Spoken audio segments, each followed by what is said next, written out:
Good evening, folks. This is Diamond from the Oppenheimer Ranch Project on Saturday, October 28th at 8:15 p.m. Mountain Time, 2017. What you're looking at is the DoD plans a solar storm-based national blackout drill during Antifa protests in November. According to the National Association for Amateur Radio, the ARRL, elements of the U.S. Department of Defense will simulate a communications interoperability training exercise across the United States on November 4th to 6th, guys. That starts next Saturday, 1 week from today. The announcement was released on October 24th and has not been widely distributed to the media because the drill is simulating a total grid collapse and could spark public fear. I wonder why, because a movie just came out about it. Now, this is the interesting thing, folks. The exercise is going to begin with a national massive coronal mass ejection event, which will impact the national power grid, as well as all forms of traditional communication, including landline, telephone, cell phone, satellite, and internet connectivity. And you're not being told about this. What is this all about? Is this crazy? Oh, I've heard about this months ago. Now, could this be because they think that the North Koreans' satellite is going to give us an EMP blast? And they want to check to see if there's a way to communicate?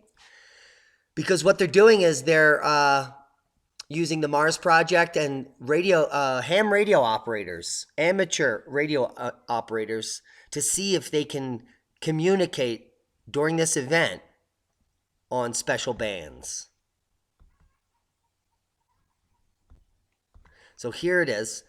This is coming from, I'll leave you links to everything, the ARRL, Communications Interoperability Training with Amateur Radio Community Set. Elements of the U.S. Department of Defense will conduct a Communications Interoperability Training exercise November 4th to 6th, once again simulating a very bad day scenario. Amateur radio and Mars organizations will take part.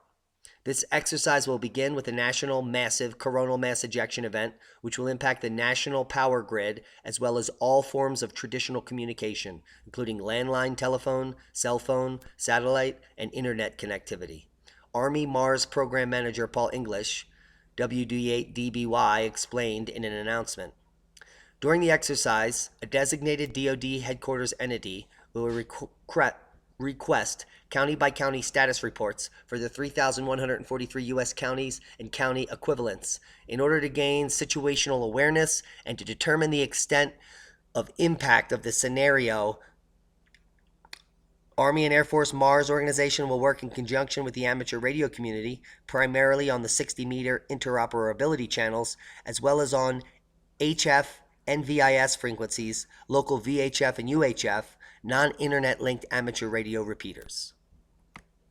Again, this year, a military station on the East Coast and Fort Huacha, Arizona, HF station will conduct a high-power broadcast on 60-meter channel 1, which is 5,330.5 kilohertz, on Saturday from 300 to 3:15 UTC.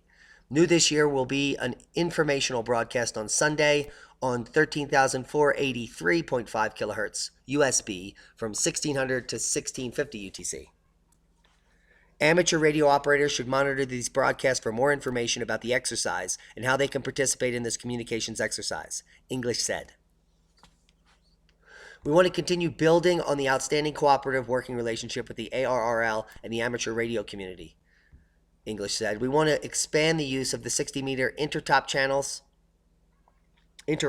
between the military and amateur community for emergency communications, and hope the amateur radio community will give us some good feedback on the use of both the 5 megahertz interop and the new 13 megahertz broadcast channels as a means of information dissemination during very bad day scenarios. My question is, what is the very bad day scenario? So NASA announced that solar minimum is coming. They didn't say anything about grand solar minimum. We know that there are reports on intense space weather storms. We know that NASA has links to space weather events linked to human activity, of all things.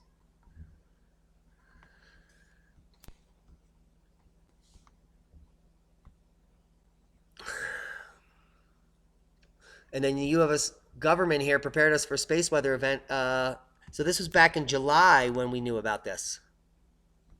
Now, guys, our magnetosphere has been waiting. This is from 1900 to present. And then if we want the recent details, this is from 2000 till now. It's about to hit a place at 1500 Gauss here, the magnetic field, where the sun will shut down. The primer fields in the sun will fail here in 2023. That's the hypothesis. And a lot of people think that there's an electromagnetic pulse that happens on 2023. Somewhere in this range here, at some point the sun will shut down, and let out a pulse of all the remaining energy, and that will come right towards Earth.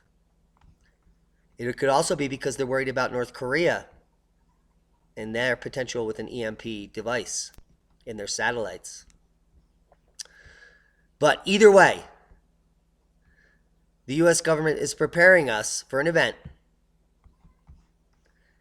And the interesting thing is I can get no information. The exercise is going to begin with a national massive coronal mass ejection event. What is that? They're going to purposely shut down the grid? Are they going to use HARP? Leave me your suggestions down in the comments. Tell me what you think about this event. We have a week to prepare. I'm sure there's going to be a lot coming out on this. We're at not at solar minimum. That happens every 11 years, NASA. We're at grand solar minimum is coming. And I don't know why they're obfuscating the truth. It's all very hokey. Be safe.